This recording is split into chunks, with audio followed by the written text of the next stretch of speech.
Okay. So what we're discussing is about how people say that you get bad luck if you buy your own tarot deck, your first one. Right. So I disagree with that belief, but I know that's a common belief out there. But the thing that I was explaining to Tiffany was with a lot of the kitchen witch stuff, which I love, I think it's so cool, all the botanicals and herbs and stuff. I really do feel like your practice doesn't need to be, I mean, I know a lot of it is rooted in tradition and a lot of, the old school witches that do all of their um spell work and all of that, they have an exact recipe that they go by and they use it. I personally, as a cook, mama four, okay, I've been cooking a long time, Mhm. know that when I run out of something in the kitchen, I improvise. For instance, if I don't have buttermilk, I'll add lemon juice or vinegar to my milk and make buttermilk. If I don't have brown sugar, I'll add molasses to my white sugar and mix it up. If I don't have this, I'll substitute for that. So I feel like in the same token, we can do that with our things that we're using for our magic practices. Like, they say, oh, you got to have this color candle or that color candle. It's all about the intention, right? So, whatever it is, what your relationship is with your spiritual side, with your spirit guides, with, whomever you, because that's really who's helping us to use our intuition. I think that it kind of goes without saying that there are things you can substitute. I think that it's important that people don't get too caught up in going to these spiritualistic stores and spending tons of money on a little spell kit because, they feel they got to have this, this, this, and this. You really don't need all that.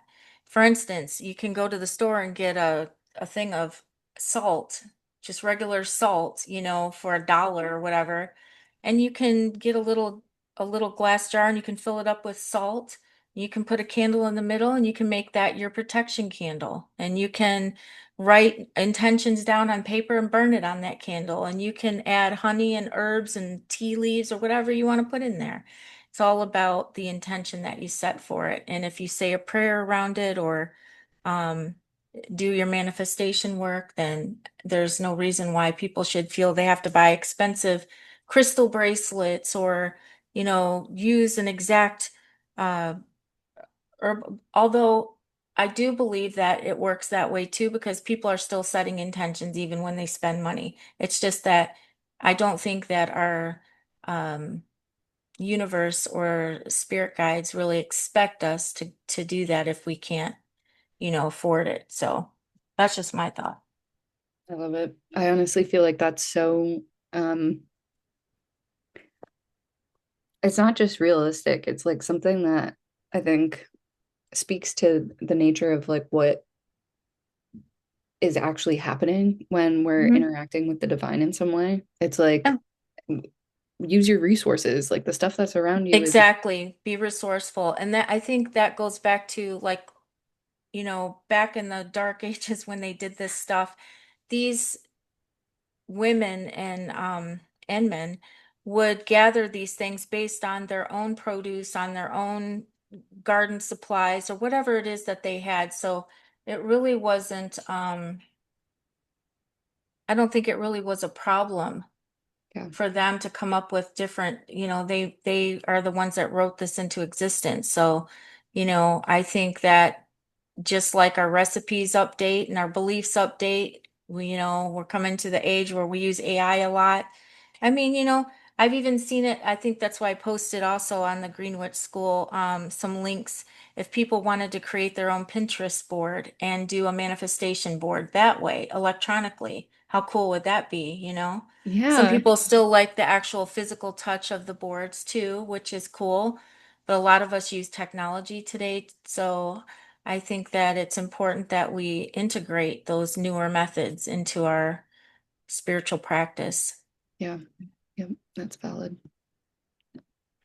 Oh, show. Ah, so, Okay. I'm wondering if you'd you have anything about like the Lionsgate itself that you'd like to share before I jump into some of the astrology we're gonna move into? Um, well, do you want me to do your cards first? Oh, yeah, sure. You want me to do that, or we can do it after the I think recording's I done? think maybe we start with some of the more general things so that if people are Gotcha. like, Okay, yeah, let me bring it up here.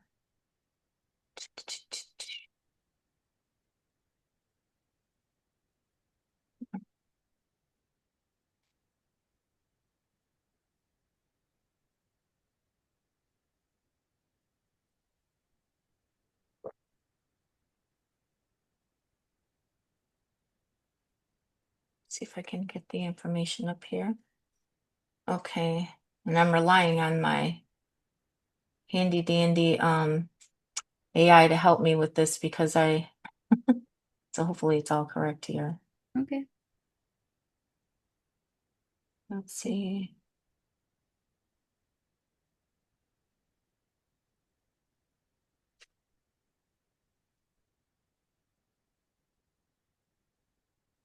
So the Lionsgate portal is a significant date in New Age astrology. Um, so basically every year on August 8th, but it also goes from, I believe it's, where does it start? Hmm, hold on a second. I just lost my, where's the thing at? Okay. Well, anyways, it peaks on August the 8th.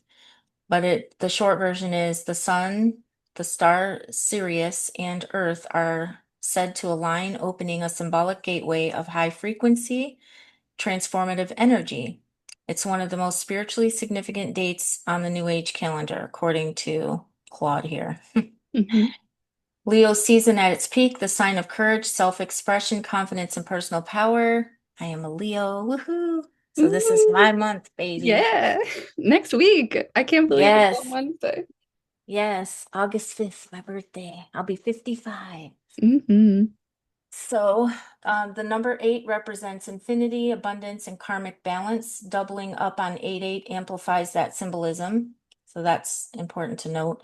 Sirius, the brightest star in our sky, was linked to the goddess Isis in ancient Egypt and is tied to spiritual awakening and higher wisdom. So, what people believe that this portal brings a surge of energy, a boost for manifestation, intention setting, and clarity, a gateway. So, there's a chance to release what's no longer serving you and step into something new, which all of us, I'm sure, could use. And then there's an alignment piece of it, a nudge toward your personal power and authentic self expression, and how people are using this energy, setting intentions, manifestation goals, releasing old patterns, fears, or limiting beliefs, meditating or journaling on courage and personal power, and then also using tarot and astrology readings like we're doing here today, turning that into personal guidance for the energetic shift. Woohoo! Yeah. Um, so I also wanted to mention that, like, just because I had come across it by accident, some people in the group know that I've been reading A New Science of Heaven by Robert Temple that has to do with plasma, and that those energetics have really been informing the way that I've been navigating um, astrology. There's another epic, like insanely in depth and like really, really well expressed book that he actually has titled The Sirius Mystery. And I kind of just hopped into it, not knowing what to expect. Um, Not even really being aware that Sirius was tied to the current Lionsgate portal, uh, which is kind of ironic. But he goes into like some of the mysteries around Egypt, and there's like a tribe called the Dogon that um, we're not sure if they influenced the ancient Egyptians because this was pre-dynastic Egypt, so this was before they had pharaohs and things. um, Gotcha. or if it was the other way around. So this is linked as well to like the dog days of summer when it's like the hottest. And some of the mythology that they end up exploring is around like Isis and Osiris of um, there's like this point where they talk about Isis going into the underworld and like not shining as brightly anymore, which is kind of what happens with Sirius as a star in the night sky. Plus, some of the things that kind of come up that like is part of the mystery is that this ancient ancient Egypt and this Dogon tribe preserved um, like within their priesthood the idea that like Sirius A is one star that's visible in the night sky, but there are two other stars in that constellation that aren't visible that kind of orbit around each other. And they get really into detail about like Sirius B being almost twice the mass or like really, really heavy versus Sirius A. And that's true. It's a white dwarf, which means that it is really condensed matter. It's like Dense. packed Hmm. really, really tightly. And it's also not visible to the naked eye. We didn't even find it until long after we had started developing telescopes. And there are theories that there could be a Sirius C, though nothing currently points to that. And actually, since the book has been written, we could have more information on that, but I'm not entirely sure. So, And then Sirius A is a more light energy. well, some of the interesting pieces of this is that it's not really clear about like what energy is good versus bad because It's just a different scope of energy, like the heaviness and the lightness aren't necessarily negative or positive. They just influence yes, yeah, an exactly. energy. Okay. Yeah. And then there's like a whole set of like mythologies that are linked to not only like the blood and like the way that things kind of move through our body, but also with like different like mythologies that it influenced later down the line, like the Greeks or even like the Babylonians. So like anything that's jackal-headed is related to the dog days and Canis Major. And then like Anubis in ancient Egypt, he's the jackal-headed and helps deliver souls into the underworld. It's like that type of stuff. So it's Interesting. yeah, really interesting. And the fact that like this is currently like a period of time where these stars are visible is also another um component that I think has been lost because like sometimes astrologers, even like a lot of astrologers that I know, they don't really go out and look at the night sky. And I know that there's like a lot of light pollution in most places, but like at least you can see where Orion's belt is and locate like around where Sirius is. Sirius is like a fairly bright star in the night sky. So, Yeah, there's even an app that you can download on your phone called Night Sky mhm. that um I would take it outside and it will tell you exactly where the constellations are. It'll name them. You'll see everything. Like it's so cool. Yeah, it's got And like a wherever you gyroscope. are, Yeah, yeah, it kind of like shows you like it's really pretty interesting. I was like, wow. yeah. Like you can put it at the angle of the place in the sky you want to look at, and it'll Yep. display what stars you're actually looking at. And you can then click on one of the constellations and it'll give you all the information for it. Like there, because we know that there's also satellites up there, and then, you know, I think people name the stars now, but I think they were all named before we came along, but True. I guess you can pay for that now, so Yeah. Um, That's pretty cool. What's the name of that book again, Tiffany? it's called The Sirius Mystery, which I thought was hilarious because that's a pun. Let me see if I S can look. I R, not S E SIR, say it again. Sirius. Okay. And who's the author of it? Robert Temple. And it should be on the digital archive. I also started recording myself um, reading it. So I'll put that in the description of the video. Oh, how cool is that? Hmm. Okay. I'm just looking up the gist of it from Claude, and it's saying that the central claim is the book argues for the ancient astronauts hypothesis that intelligent extraterrestrial beings visited Earth and made contact with humans in prehistoric and ancient times. Specifically, Temple traces traditions of four West African tribes back 5,000 years to the ancient cultures of Sumer and Egypt, arguing these civilizations possessed advanced knowledge that they themselves credited to visitors from the Sirius star system. And then it talks about that Dogon evidence, what you're talking about, the Dogon people of Mali. Is it Mali? Yes, yeah. Mali? Where's that at? Africa. It's Oh, never heard of that before. Mali. Interesting. I just watched a really cool movie about, I think I told you about the extraterrestrial. What was that movie called? Let me look it up. I'll lose my mind. Movie about this Emily Blunt. Oh, Disclosure Day. That's what it was. Such a good movie. But it actually talked about like the Area 50, is it 51? yeah, And talks about all of this information that the government withheld about aliens coming to Earth and how well, it's kind of, I don't want to give away the movie, so, yeah. but but yeah, it's a pretty well written movie.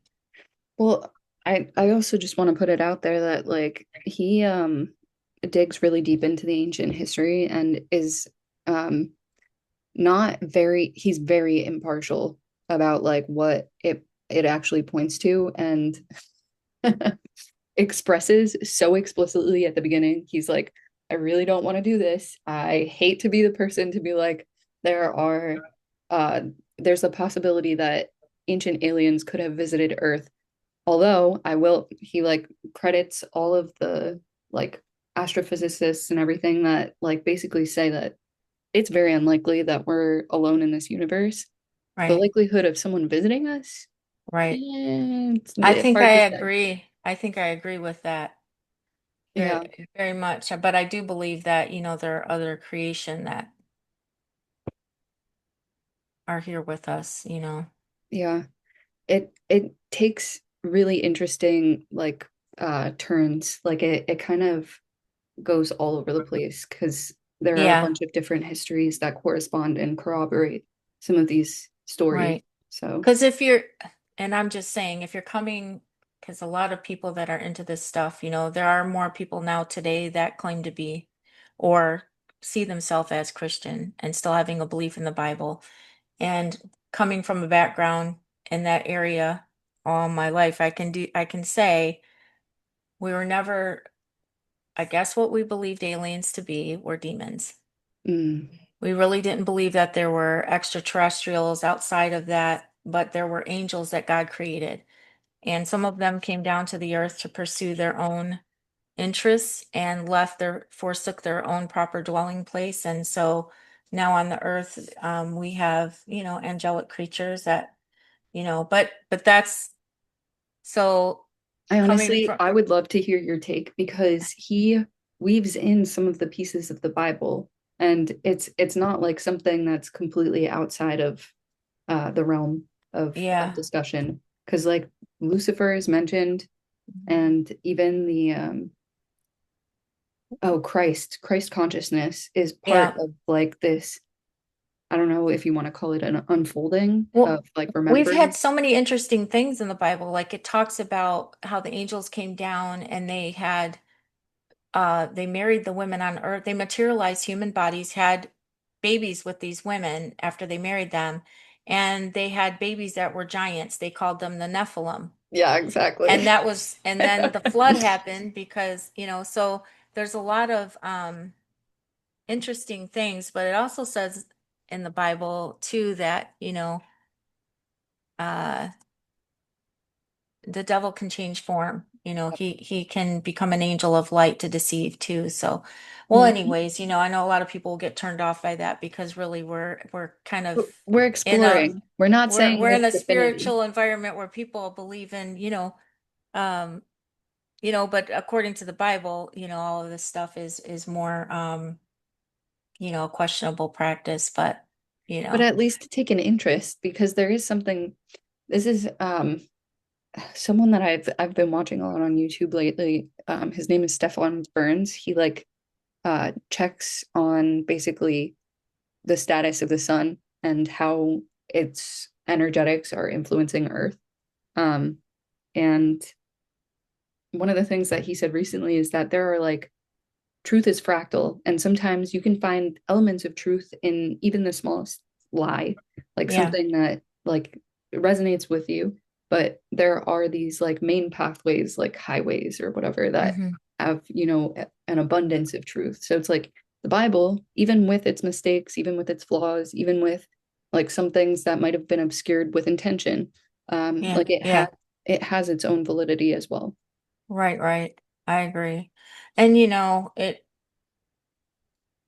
some people might disagree that they are within the same realm, but it is true. I mean, spirituality is spirituality, whether you take it from a Christian perspective or you take it from a universal perspective, True. but I do believe what you're saying, that there's truth in all forms. I mean, there's always there's always both, just like there's always good and bad. I mean, there's up, there's down. I mean, it is what it is. Yeah. You just got to find what you resonate with and work with that energy and not get too out there and confused. Because I've seen some really wacky Hmm. beliefs. Okay. I'm just Yeah. saying, but I think it all too depends on your background, your personality style, as to how you're going to interpret those spiritual teachings when you come Exactly. across them. Yeah. So yeah, I think that's why they say, we get all these idioms like birds of a feather flock together. We do find our tribe, we do find our people. We Yeah. find people that are like-minded, that have an open mindset and think like we do. And those people attract us, Hmm. because they have something that interests us and we vibrate the same in some Yeah. ways. And even in some of these mystery schools, like they wouldn't like reveal whatever it was that they knew was like the ultimate truth or something to like Oh, new members because they were like, you have to like be with it for a while for because oh it's not gonna yeah. make sense to you. I agree with that because knowing myself, only coming into this type of thought process, I'll say, in this learning environment where I am, I've been doing for a few years now, and coming from the background I have, there's been a lot of growth in that way. And you do have to kind of acclimate up to, some of these beliefs because, they they could overwhelm somebody and confuse them if they're not really on par with the rest of it. Yeah. And it So it really is takes like some a step grounding one, too. two, three. You can't just jump into it and say, "Oh, I'm gonna, do spell casting. I'm gonna do tarot. Tarot takes a long time, first of all. I've been doing it for 3 years and I still learn I do it every day and I'm still learning Yeah. because it's just a lot to remember, Yeah. Yeah. Very true. Do you maybe what I think we could do is you could go into a collective reading, Okay. the four card spread that you were talking about before, and then I'll check in with the planets. That sounds good. Okay. So we'll do a Lionsgate portal spread, which includes 4 cards, and we'll find out what the gate is opening up, what new energy, opportunity, or awareness is flowing in for the collective right now. So let me just to center for a moment. Ask Archangel Michael to please protect this reading for the collective. Um, please give me accurate information Thank you for your guidance and your protection always, and to my spirit guides and ancestors. Ahu. Okay, so, and I'm using my new deck my daughter bought me for my 55th birthday. Happy birthday. Thank you. Yeah, Wednesday. I'm so excited. I mean, I'm not excited. I mean, I haven't celebrated my birthday since I was a teenager, basically, but you know, But I just 5-5. started in the last couple of years, and this is the first year I've really celebrated. Oh my goodness. Are you doing something special? Yeah, I'm gonna go to our favorite restaurant. Um, it's a barbecue place here in Phoenix. I'm gonna go there with my kids, and then after, I'm gonna go to karaoke where there's gonna be a lot of people waiting for me. Oh, So we're gonna all have fun and sing and get, snickered. So, it's Nick. I love that. Oh my goodness. I actually haven't heard oh my that gosh, slang term before, but that's so good. that's what old people say. Really? I'm glad to hear something that this generation wouldn't understand. I'm gonna pull it out every once in a while. Throw them off a bit. Okay. That is a good one. Okay, Spirit. Can you show me what the gate is opening for the collective? What is the gate opening for the collective? The Lions Portal gate. Mhm. Okay. At the Ten of Swords and the Fool on the bottom. The Ten of Swords is a card of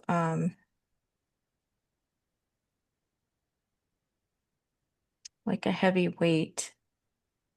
So some people might have been going through some problems, but with the Fool card on the bottom, the energy that's coming underneath of it is like a new beginning, like a start. This is giving some people a reset. So some of the collective might have been going through a lot of tough times. And I've heard a lot of people in the spiritual community mention that it's been a difficult time, the transition in the energy from what was Mercury retrograde that we went through just recently.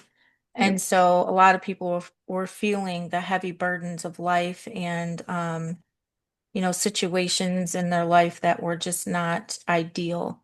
And so, what the spirit is saying is that, there's a renewal here that's, many people are going to start to come out of that Ten of Swords energy now. And, yeah, and Ace of Wands is under that. So, and then the Hierophant. Whenever I see that, it points to like even the Ace of Wands, it's desire, it's new beginnings, it's so all those cards work together, and the Hierophant is even the Hierophant, some people in a love reading, they would say this is a card of marriage or tradition, but it also could be a card of staying true to yourself as well, Mhm. and sticking with your own personal beliefs. And that's so it's nice. So it's basically just saying that there's going to be a new opportunity for people to come out of a difficult time. Okay, and let's Show us the see. cards. Oh, sure. This is, where did I go? Okay, where did I do with the sword one I just had? Did I have the Ten of Wands? Oh no, there it is. Here's the Ten of Swords card. Oh, gorgeous. It's kind of an okay card, but the one I really like, here's the Fool. Isn't that pretty? Oh my God. It's a Yeah. fairy. So Is these that a cards, butterfly? yeah, she's like Oh. trying to, I know my camera's kind of like, these are called the let's see, Ethereal Elves Tarot. There's the Mm, book. ethereal. It definitely Ethereal. is. Thank you. I don't know Yeah. why I say things wrong. I just listen to a lot of audiobooks, so I hear.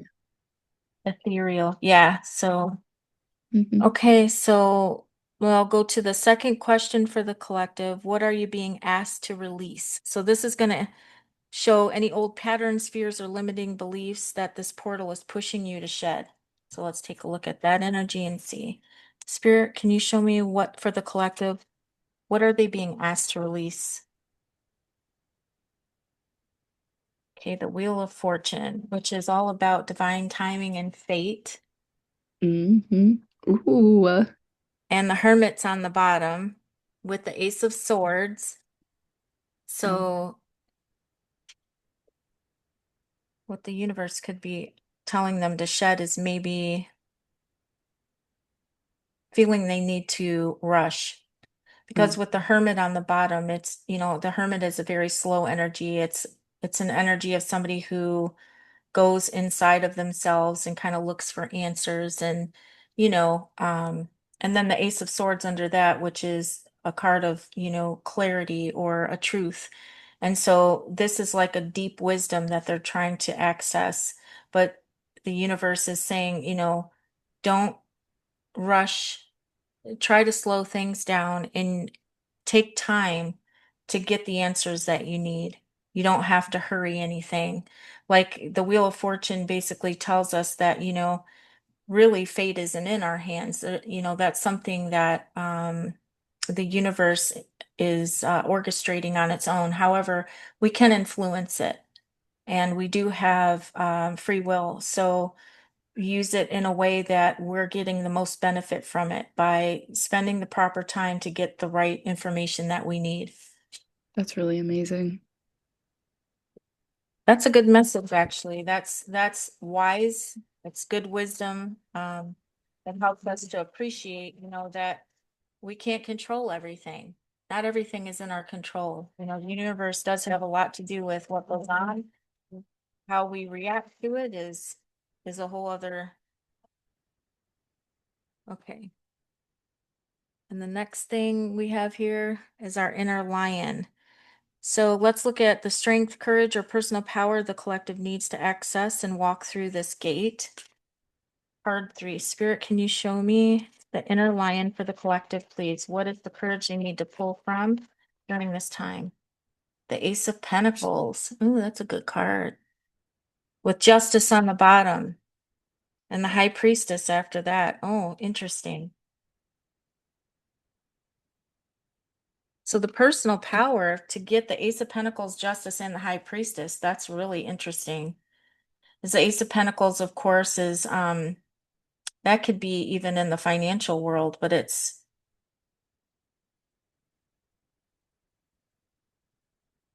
me look something up here. I'm curious.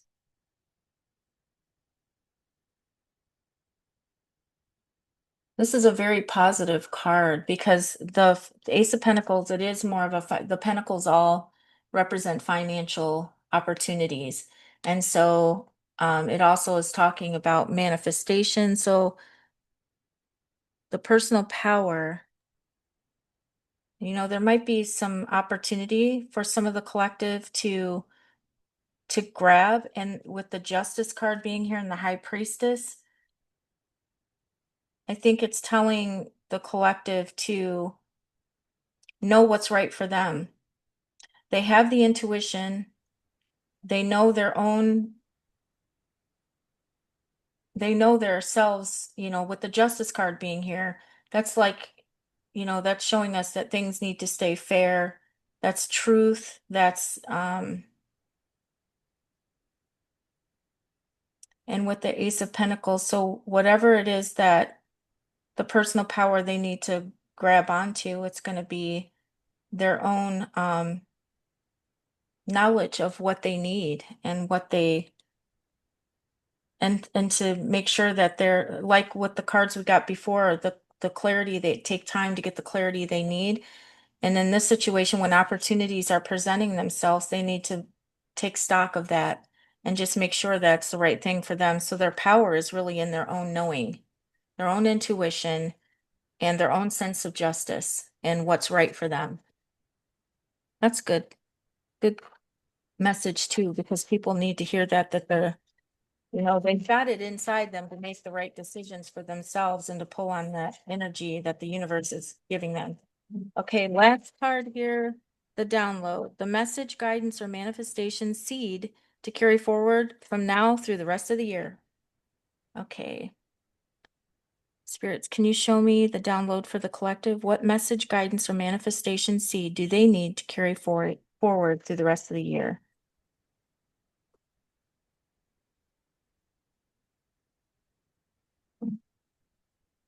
Cards are a little slippery. The High Priestess, that's interesting. We just had that one. But here's the High Priestess. And we know that, oh, and then that Knight of Swords is on the bottom with Judgment. Oh, wow. So the guidance and the message, the High Priestess, the Knight of Swords, and Judgment. Well, the High Priestess is another card that just shows us that, if we look at the picture here, she's gaining wisdom.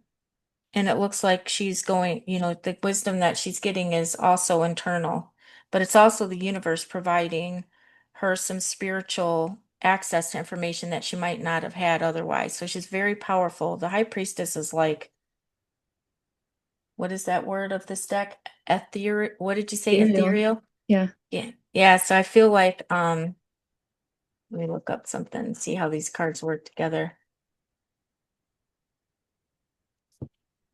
Because the Knight of Swords is also a very fast-moving energy. And I'm curious because these are all together. And then Judgment. It's almost like don't go, rely on your intuition and your own inner wisdom and the wisdom that the universe is granting you at all times and do it, but don't, like with the Knight of Swords energy, don't go too fast. And I think that goes back to the first message of where Spirit was saying slow down with that Hermit energy, and then the Ace of Swords. Take time to clarify things, take time to make sure that you're doing the right things. There's a lot of judgment in here. The last card we got Justice, now we got Judgment. Spirit is really helping us to appreciate, do things for the right reasons. Yeah. Make sure that whatever you're doing, it aligns with who you are. Um, and not to move too quickly. Yeah, and then with the High Priestess, just knowing that, yeah, it's so funny. I brought this up in Claude just to get a perspective of the three cards. And it's so funny because it's saying right here, the High Priestess, intuition, hidden knowledge, the subconscious stillness, know before you act. She Mhm. represents the wisdom that comes from within, not from logic or outside advice. That's so funny because I just said that. Spirit is saying, take time to think before you do anything. The Knight of Swords, fast, decisive, sometimes impulsive action, mental clarity, ambition, charging ahead, but can also mean acting too quickly or recklessly without pausing to think things through.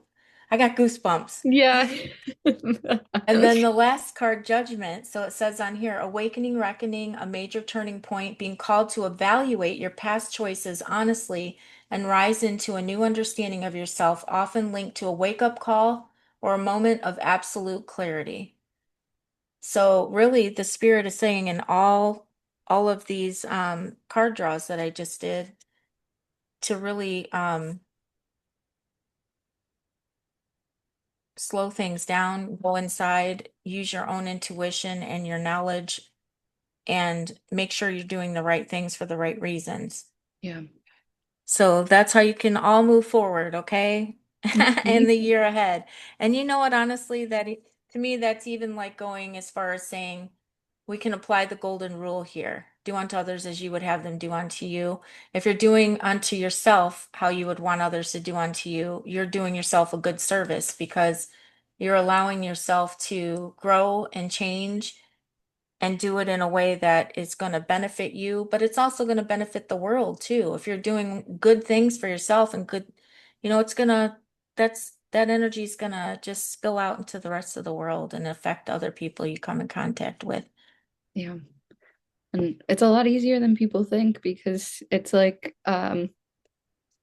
those ripples, like they almost immediately come back to you.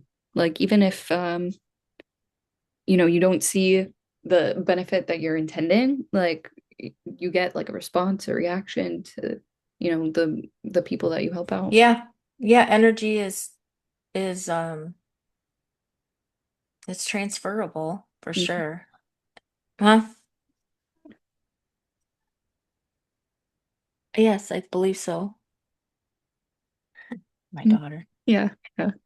is going to see that movie. Oh, Mhm. yeah, dude, she was late. She's waiting on her friend to pick her up to go see a movie. Yeah. Remind me of the name again. Hades Town.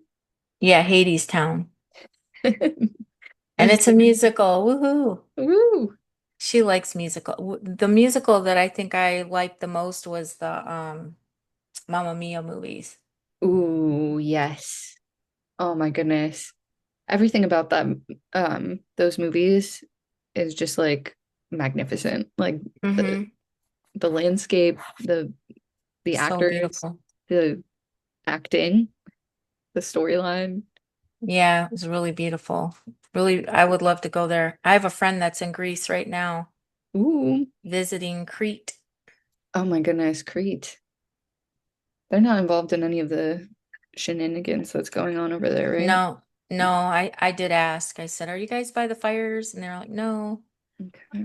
I'm glad. Yes. Yeah, yeah, but the fires were really bad. I mean, they had to evacuate like 8,000 people and that live there and tourists that were there. And that Wow. was just on Thursday. Wow. Um, which I was like, wow. So they've recovered, or are they just like in a completely different area? Yeah, I think they originally um put them in hotels and different like public areas that weren't exposed to the fires and then it said gradually they're making their way back, but I didn't read too much into it. I was just watching a newscast about it, just trying to see what the latest updates were because I also have a friend, couple friends that live in Canada, but one of my close friends lives in Thunder Bay, Ontario. And I was really scared for her because she's elderly and they had a lot of fires out there and that air Northwest Territory. And she sent me pictures of like it was like the orangest picture I think I've ever orange reddish picture I've ever seen, like just nothing but I was like, she's like, this is the view going down the street. And I'm like, Wow. yeah. And they evacuated a lot of those people already. Wow. Crazy. The Yeah. earth is going through some transition periods at this time. I'm like, I think this is the first year I've heard, I know the California fires are really bad, Yeah. but this is the first year that I've heard so many widespread fires all at one time. Yeah. Maybe just because, like what we talked about before with focus, Mm, you know, that maybe. could be why, because a couple friends are involved in places that are close to the fires, whereas before I never really had any concern about it because I didn't live there, didn't know any, you know what I'm saying? Yeah. I I also get the feeling that like this is the nature of just like some of the fire sign energy that has, has actually been like literally heating things up. So the other aspect to this, and this is kind of what I was alluding to with checking out what's going on with the sun with Stefan Burns, is that like sometimes the solar cycles influence weather patterns on Earth to the degree that like things that we would normally attribute to like I don't know cascading systems. I guess it's like how they talk about the AMOC, which is like um the stream of basically hot and cold water that mixes in the Atlantic. It Yep. it helps to like regulate a lot of Earth's like weather patterns, and they're saying that that is likely to shut down sometime in the near future. So it's like those types of things are like tidal shifts basically for the overall overall like weather What? patterns for Earth. And that is influenced by the sun, but the sun in its context of all the other planets. So like one thing that a lot of people don't really realize is that like because Jupiter is so massive, it when it aligns with the Earth and Venus, it actually pulls the sun to a degree that's measurable out of its orbital path, or there's like a bulge, I think is what they actually determined. So it's like if these influences are available, like on to the degree that it's been validated by science, then like maybe integrating it would be helpful for mapping out like the weather patterns For so that sure. like as we try to mitigate our own footprint on Earth, we're also taking into account that like this is bigger than us.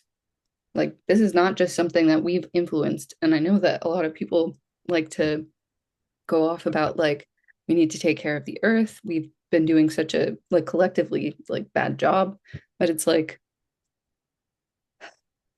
that and like there are other components that I think need to be acknowledged as well. And I'm going to allow that to lead right into some of the astrology that we've been looking at. So the fire signs that I was referring to has to do with some of the major transits that have happened and are currently happening in the sign of Aries. And Mm. there were a bunch of planets at the beginning of the year. Saturn and Neptune were conjunct at the 0 degree of Aries, which to me really resonates with the Fool card that was at the bottom of the deck with that first pull. So um, that like archetypal energy of just like beginning anew, like starting a new journey. The thing that's really interesting about Saturn and Yeah, Neptune. and zero is the full card is the zero card of the tarot deck as well. So that coordinates with the planet alignment that you were talking about. Yep. Yeah, exactly. Um, and they also refer to the Aries as like the childlike sign of the zodiac. It's like a new birth. And it's also the start of the zodiac. So early spring is usually um, like it's one of the reasons why I tend to use tropical astrology because they use the seasons as markers for the zodiac, not the constellations. Just to Oh, how interesting. Mhm. And so the signs of or the planets of Saturn and Neptune actually correspond to and represent the nature of reality, like not only what we perceive, but how we construct reality with our mental images and our focus, our attention. Sometimes it's like even the scaffolding that we use, like words and, time itself is represented by Saturn, by Kronos. And Neptune is kind of like this amorphous. It has a tendency to refer to confusion. And it's like having those two meet usually has to do with the breaking down of barriers of long-standing traditions of like things that you would think were meant to last. And one example is like the falling of the Berlin Wall. Um, Okay, so that I can see where the timing aspect comes in from Neptune, yeah. Well, the timing aspect comes in from Saturn. And that's Saturn. actually, yeah, Yeah. that's something that's really important Yeah, because Neptune is the confusing energy, but then Saturn is the timing energy. Okay. yeah. Got to keep them straight in my brain. hmm Well, it's one of those things that gets built up over time, which is what Saturn naturally does because it like starts from the foundation. It's like something that allows for like crystalline structures to be formed, and then like things kind of like snowball based off of that. It's Like, interesting. yeah, exactly. So is that where that new beginning full energy comes from? Yep, yep. Oh, okay. So it's like a massive, like, if you want to talk about awakening, like that would be the point at which like How things are really interesting. like starting to reconfigure themselves. Now, when you look at those two planets aligning in that 0 point space, is that is that a first occurrence for those two plants to do that, do you think, or has there been Not a in time in all of history? time. The last time I think it happened was in 5000 BC, which is around the time that Confucius was born, according to some I, obscure references. And Because then the Confucius, remind me again, is that like the Asian philosophy of things, or how, what is that? I can't remember. yes, yeah, he put together, what is it called?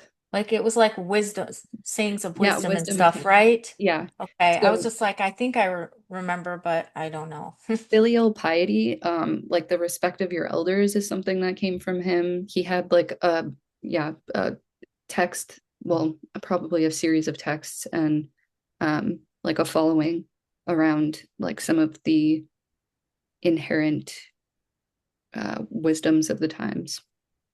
Okay. There were a couple of other really big um, figures around that time as well, but I can't remember off the top of my head.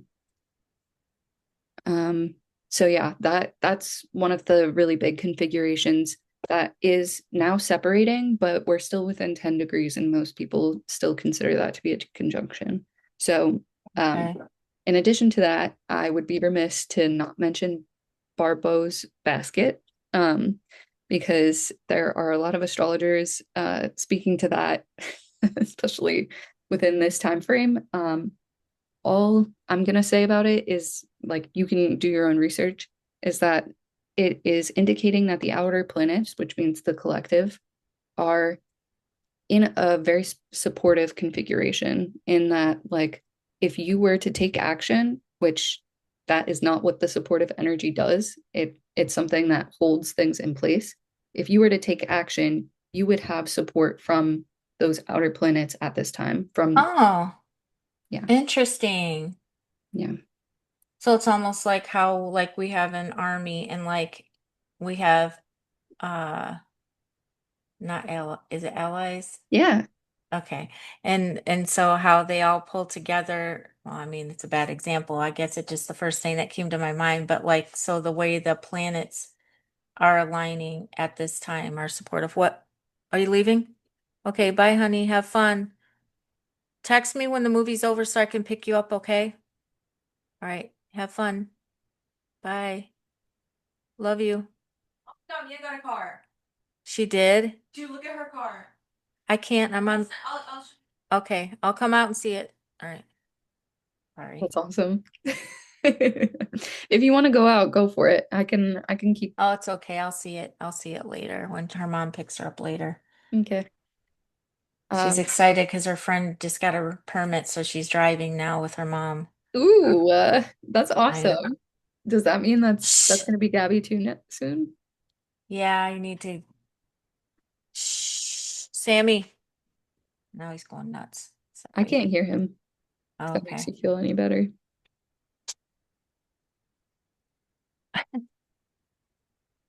Okay. All right, let's continue. Sorry about that Yeah, interruption. no And then, worries. So I think you were asking a question on, oh yeah, so then the planets that are aligned at this time are there to support and guide. So whatever we decide to take action on, it's a good time to do it right now. yeah. And Is there are there a always, space of time that we have to take that action in right now according to what you're seeing? honestly, just like what your reading was pointing out, I would trust your intuition because these configurations are going to play out differently in everyone's charts. And Oh, okay. So it's not like Well, so, okay, because I was thinking it more of a universal planetary alignment, but what you're saying is according to our own astrology chart, our planets are going to align differently at yeah, different times. yeah. So Okay. I can speak to the universal energies. Universally, yes, it is like appropriate. I just also want to like acknowledge the fact that like, sometimes there are things that are conspired for us. And like when you take a line to action, it'll feel right no matter what the stars are actually saying. This I is like agree. more of a an affirmation than it is like a you should orient your entire life around like these Right, right, right. and Yeah, like I because don't you want to have to rush take in people. consider there's a lot of helpful tools that we have. We have the planetary astrological aspect of things. We have the esoterical aspect that we can tap into, the universal I mean, there's a lot of things that can kind of guide us and direct us. And like you said, use our own intuition, space and time to figure out, but using those tools is very helpful because it gives us um the most in the most opportune time to do it. Yeah. And if there is something that we really do want to launch or do. Well, what I also think can happen is that it'll acknowledge the places where we're feeling frustrated or confused or like having difficulties and not really resonating with those energies and being like, this is wrong. I have to do something about this, but like I just like bleh. And then Mm-hmm. it's like bringing all of this negative energy. When you take a look at some of the transits and it affirms for you like, oh, there's like a larger thing going on at play, it kind of like allows you to shed some of that negative energy because you're like, oh, like this is Yeah, and maybe even the guilt that you're doing something wrong, you know, exactly. Yeah, that too. Yep. like I'm messing up my own life right now, and that's why I'm having such a terrible time. Right. When you see that a lot of people are aligning the same way you are because of, what's going on in the outer spheres, Yep. we can recognize that those powerful energies, just like they affect the currents in the ocean, just like they affect the temperature of our environment, they're affecting us emotionally, physically, mentally. So, Yeah. Yeah, speaking of mentally, like we're coming out of a Mercury retrograde and we experienced that first. So yeah. technically we're in the shadow period, which is when Mercury is still not like at its fastest. It's like, kind of at a standstill, like starting to move forward a little bit. I don't know if I mean, I guess I'll just mention it for anyone who's watching this back. Mercury, when it goes retrograde, it's not moving backwards, it's just appearing to move backwards in the night sky as Earth is kind of whipping past it because it's really close to the sun. So it's kind of like that thing that happens when you're in traffic and you're slowing down faster than or you're speeding up as the car next to you slowing down and you kind of like see them appear to be moving backwards but they're still driving forward, right? Right, right. I get what you're saying. Yeah, so Well, I it's didn't know that. That's interesting. You're right. like a wealth of information when it comes to all of it. I mean, like I've been deep in it. I've been in it yeah, for a minute now. yeah. Oh I know. man. I'm like, I can learn so much from you because I know very little about astrology in that sense. When you're talking about outer space and the planets and how they align, I know a little bit and I know how things work with all that, but the actual conjunction of everything is something that I've never really gotten too much into. I was always more into like the health science, okay, like all that Yeah. kind of stuff, more in our bodies and our minds than I was in in the realms above and what's going on. What's this one? Ooh, medical astrology for health practitioners. Oh, snap. Okay, you're gonna have to take a pic and text me Okay. that because I want to read that book. Okay, Oh well, my I'm gosh. not even sure if this Is is it going to be got like a something that lot of you can. natural homeopathic stuff in it too, Yeah. or Yeah. So it's honestly, so Judith Hill is one of my favorites when it comes to like healing with herbal remedies and stuff like that because she um she wants people to be working in tandem with basically their like PCPs or like just you know okay? That she's makes not sense. really actively trying to diagnose people or to That's I don't know. smart. Yeah, exactly. That's a very balanced, like I said earlier when we were talking about the spiritistic world, there are a lot of beliefs out there that can be very, sometimes even dangerous Yeah. if you don't, if you're not taking proper look at, things in a proper way. But that's good that she's balanced like that because I think I told you that I had a home birth with a midwife. And I did all the naturopathic stuff. She had me drinking red raspberry leaf tea throughout the whole pregnancy to strengthen the uterine. Um, the uterus, and also I did blue and black cohosh. I can't remember which one you take to induce labor, but you only take that to induce, and the rest, I think it's the blue cohosh you take throughout the pregnancy to also support the pregnancy. But Fucking some people, awesome. people, you'll have to look it up because I can't remember. But but yeah, and then we just it was just a really interesting time. But I also went to the doctor and did my normal prenatal care at the same time as I did the just because in case anything were to happen and I had to transition to a hospital at some point, you never know what can happen. I mean, midwives can do wonderful things, but if you have a baby that is, breached and you don't have enough room to get up there, and I mean, it really it's a very cramped space. So, in certain situations you would have to probably, I mean, I know there are women that have had breech babies at home. That's not something I would ever want to do. Thank you very much. Yeah. Yeah. So Yeah. I'm very interested 100%. in the medical stuff because I geek out on all that stuff. Yes. Yeah, just prepare for the worst, but expect the best. That's kind of, and honestly, with the current transit of Saturn in Aries, especially right now, it's retrograde and it will be until December 10th.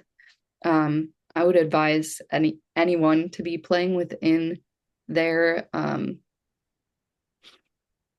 well, like play to their strengths because Aries is a sign of like it's martial, which like really is very active and does want to start things. So, um, Aries is a very forceful energy, even astrologically. I yeah. mean, that's a powerhouse. My husband was an Aries, and I'm going to tell you, and I'm a Leo. I'm like, nah, Well, those we used to. energies go really well together because there's like a trine aspect between them.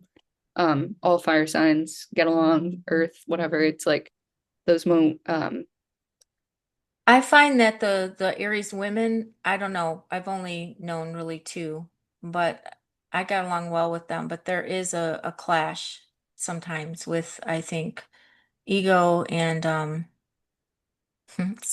just stubborn, which is ego.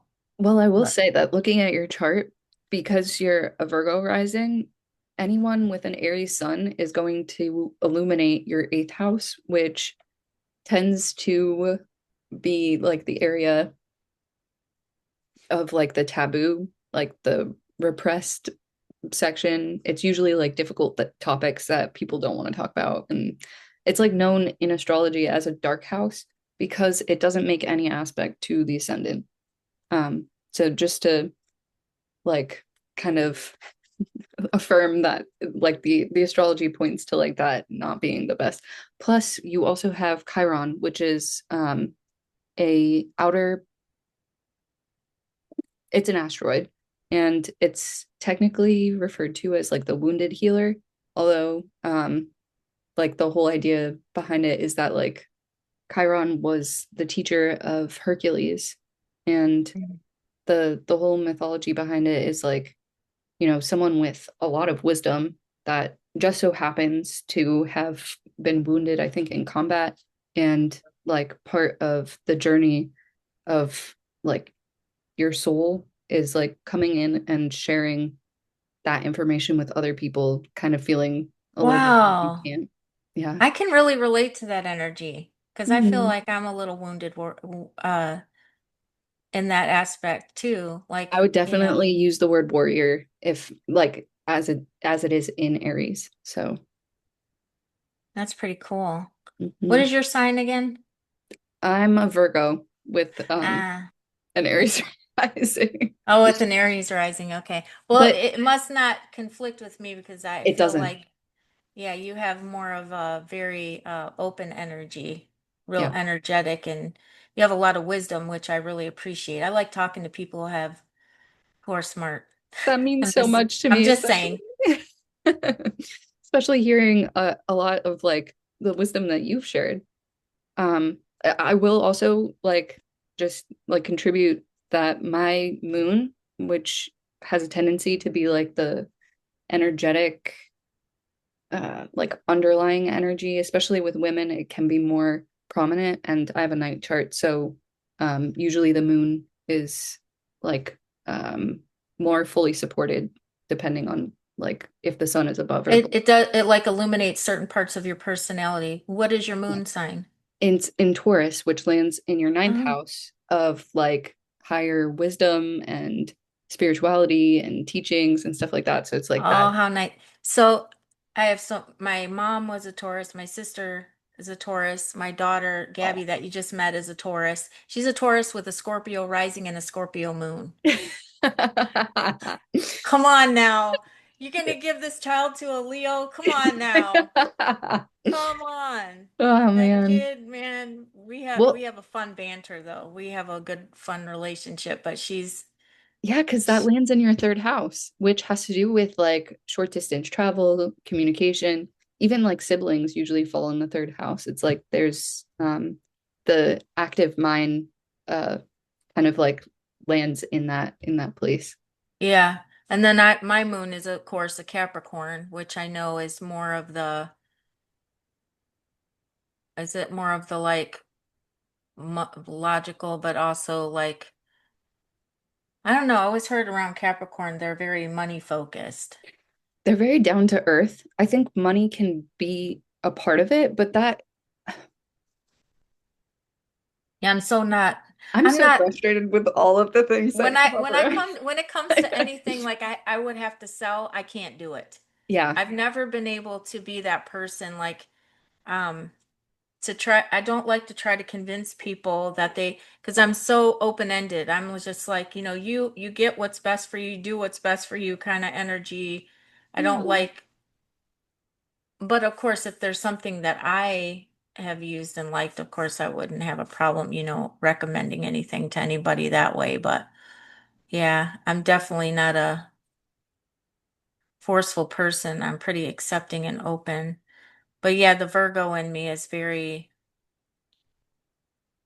you know, Prominent. perfectionistic, I will just say. Hmm. I do have that mindset where I look at things from a lens of it has to be right. I have to correct it if it's wrong. You know what I'm saying? Like I feel a big sense of responsibility in my life. Yeah. To- So just to affirm that energy, if you think about like where uh when the sun is in Virgo, this is the end of August, the beginning of September, and energetically, that's when farmers were preparing their yield to last them through the winter. So when they were going through and kind of like taking stock, being like, "Oh, is this enough? Is this like what I can, feed my family with?" Like Right. that's kind of like the perfectionist um That's like the quality harvest that. time, right? Around that time, Yep. early fall Yes. or the end of summer, early fall. Yeah. That makes Um, sense. right. And so it's like the qualities of perfectionism that Virgo brings isn't necessarily like, trying to grind people down. There's like a lot Right. of judgment that kind of comes up when people talk about Virgo. But I think that like if you really look at the place where it comes from, it's like, there can be a lot of fear that is prompting it, but like the underlying fear is like, can we survive this? Like, can we make it through? And Yeah. like It's when based on need. exactly. And when you take Yeah. that into consideration, it kind of like, allows things to click into place. It's like, Yeah. so um Yeah. like I can give myself grace even when I don't meet the mark because Right. like, you know, what is at stake here? What really is? And it's like usually we're not trying to make it through the winter. So like And the interesting thing while I'm thinking about what you're saying with that Virgo side of me, then there's the Leo side that of course wants to be viewed in a certain way as well. And so you have like two conflicting energies there mhm, because my Leo side is more I want to present myself to the world in a certain way, as this happy person who's happy all the time, blah blah blah. You know what I mean? But then my Virgo side is very perfectionistic, so it's like they combat each other. And then I don't know where Capricorn enters the picture, but maybe just to balance everything out. well, And Capricorn, very this is really logical. interesting. Yeah, I mean, okay, hold on, because I also want to bring in some lore around Capricorn here to like kind of make sense of what the archetypes are that we're dealing with. So Capricorn is also an earth sign, and this is kind of where the grounding, for me at least, comes in. It's very practical. It doesn't like to, um, well, I'll say that it's something that is actually more open than people perceive. Like Capricorn is not like with blinders on, just like focused on the money type thing. Like No. they very much pull and weave from everyone else in the zodiac, at least based on what I've seen, especially like the people that I know in person. Um, Yeah. Every and Capricorn that I've known too, I'll say they're very hard workers. but none of them will admit it. All of them think they're lazy. That's so funny. Right? I feel like that too sometimes, Oh like my I'm goodness. lazy. But it's like in context, in the context of their lives, they sometimes perceive themselves when they aren't doing anything, and so they like cherry pick that data. They're like, oh Oh yeah, I yeah. must be lazy because like I'm not doing anything right now. It's like I Their feel like I mind must focus on too on a point of like what they expect of themselves yes. and then so that's a very practical, logical, left-sided brain way to think of things. Yes. But I will also say that they are a feminine sign based on the fact that they are also an earth sign. Earth and water are all feminine. Fire and air are masculine. So they are receptive. They're ones that are like, more taking things in, kind of like allowing for things to be as they are. They will more go with the flow than they will like charge up against it. This is why Capricorn and Aries don't usually get along because they conflict. Like there's a square Okay. there, and though both of them are cardinal signs, which means that they're more likely to take initiative. Like Capricorn is taking initiative with all of the details, with all of the data, like I was saying, like weaving in information from all the other members of the zodiac. And it's like they might not be the ones that are on the Hey, forefront the way that Virgo is. they're resourceful. Yeah, exactly. Yep. And you know what? Somebody told me that I was resourceful one time. I said, "You're pretty resourceful." I said, Mm. "Thanks." I think that this definitely um commends that. And it's your moon is in the fifth house, which represents like some of your creative projects. And that could be projects, that could be like your children themselves. That could be like anything that like requires a little bit of like thinking outside the box. So like that idea of resourcefulness, I think, is even like brought in here by the placement of your moon within the zodiac itself. So Oh, that's interesting. Very interesting information. yeah, When you take it all in, I mean, I know a lot of people go by just, I mean, the sun. it's, yeah, they go by the sun. And then, but I think from what I remember reading a while back, years and years ago, before it was very popular to do that, they used to go by, I think, the rising sign or something like that. Yes. When you look at general like the transits that people will do when they're like talking about each of the um what is it called? Zodiac, It's like either a daily or one of those the I can't remember. But astrology. yeah, when they're just looking at the transits and they're referring to each of the signs, they're talking about your rising sign because if you were to just take your sun sign, it would change the astrological wheel basically. Like they're looking at it from the perspective of the ascendant. Oh, okay. Because the ascendant is the horizon line on Earth. So Okay. wherever the ascendant starts is where all of the following zodiacal signs are going to follow. So like the sun like would basically be mapped there, and that doesn't configure to your chart. Like that doesn't translate well. Is basically like whatever. I could show you, but I feel like it would be more confusing because the freaking wheel is a lot. Oh, yeah. I think I understand what you're saying, because the horizon line is the baseline, and then anything above that is your ascendant. Is that what you mean? And then anything like kind of below or midline would be the influencers or whatever. Uh, I mean, you can divide up the chart in that way. Like there's like all the personal, um, like the planets landing in a more personal house would be under the horizon, and the ones that would be more social because they are actually visible to your naked eye, like they would be above the horizon. Okay. At least Interesting. the inner planets would be visible to your naked eye. Anyways, that's Sorry. just like yeah, We digress. yeah, exactly. I'm also noticing that you have yourself what's called a basket configuration in astrology, where you Oh. have like it's one opposition, and then there are three sextiles and two trines. So the opposition is a point of tension, but the sextiles and the trines are places where the planets are basically having friendly conversations with each other.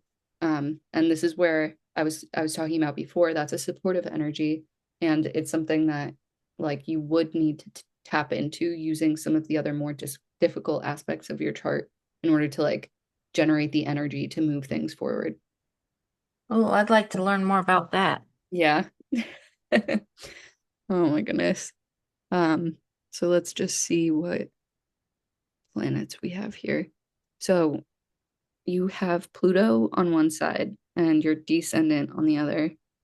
And then the other planets that are involved are Jupiter, Neptune, and the moon. Hmm. Interesting. What would I say about that? Well, Pluto is at the opposition of the current transit. So this is some of the similar type of tensions that we're feeling now, where it's like, let me go back to now. With Pluto and Jupiter and the sun, it's like there's a tension between, wow, I kind of want to say life and death, but because Pluto is generally referred to as like, I mean, this is Hades and like the underworld and everything. And then Oh, the sun represents life and like it's the um what would I say? It's like the thing that sheds light on things, and Pluto is kind of like more of the darker aspects of it. Um that's Plus interesting. Jupiter is something that expands things and makes them bigger. So like even in the sense of like the sun being regarded as a life bringer, it's like that's even more it's like um blown up even more. Wow. And in your chart, um this might be more of,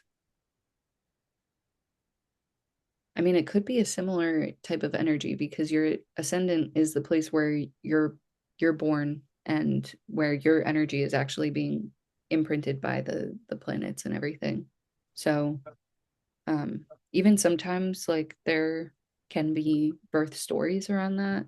Being in the first house, it's like something that's tied to your physical incarnation, like your body. Um, and there's an intensity that it brings along with it. Um, Hmm. and it even if it isn't life or death, it could be something that has to do with like mm, just like a deep undercurrent of like this is important. So like in that aspect that you're talking about, the life or death mechanism, is that influencing my outside world, or are you talking about, is it influencing inside my body? Well, it could be bodily because Pluto is conjunct your ascendant, but if the seventh house is like the opposition, is something that's stronger where the tension is there, it could be something that ends up being projected on other people where it's like, um someone outside of you is the one that I'm gonna just go turn that off.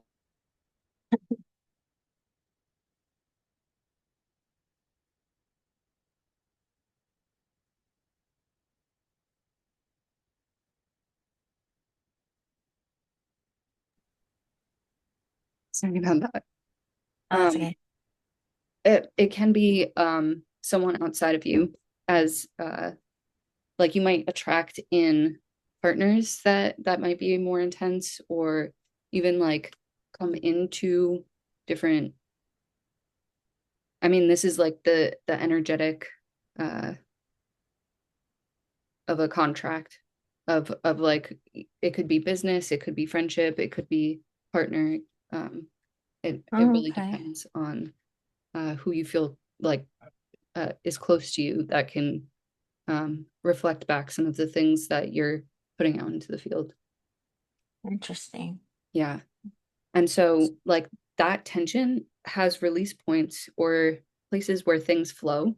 And that way, it might not feel as uh, like potentially Pressurizing. destructive, the way that like Pluto traditionally does feel, where it's like more,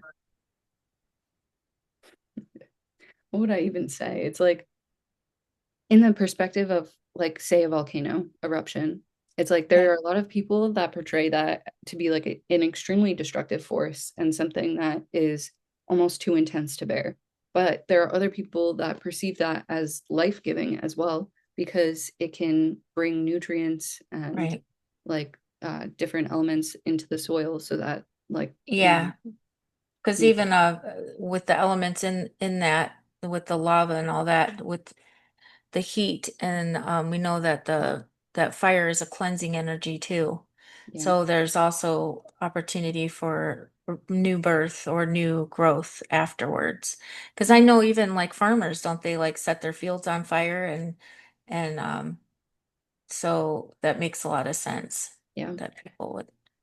I would also say if anyone is like interested in looking it up, there's something called Tierra Prieta, which I think comes from the Amazon, and like the amount of nutrients and like vital material that's in there is unparalleled to like soil anywhere else on Earth.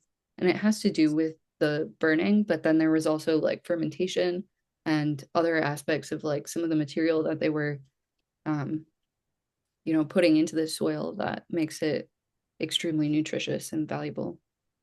Because like No. part of the issue with the Amazon, or like not issue, but the interesting contradiction that lies there is that with the amount of rainfall it receives, it would like destroy the soil almost immediately. Like erosion would make it really difficult for any plants to thrive there. But because of Tierra Preta, which most likely was cultivated by whatever civilization was living there, like it was able to nourish and sustain an entire rainforest. So Wow. yeah, That is interesting. It's called Tierra what did you say? Preta. Rita. I'm Oh, gonna I'm gonna note it to myself so that I that sounds interesting. yeah. Um Well, do you think that we should probably Wrap it end up. it? Yeah, because we got this on recording and I doubt anybody wants to listen to us jabber on for the next. Yeah. Okay. Well, if you're still here, thank you for watching, and I hope your Lionsgate portal is epic, honestly.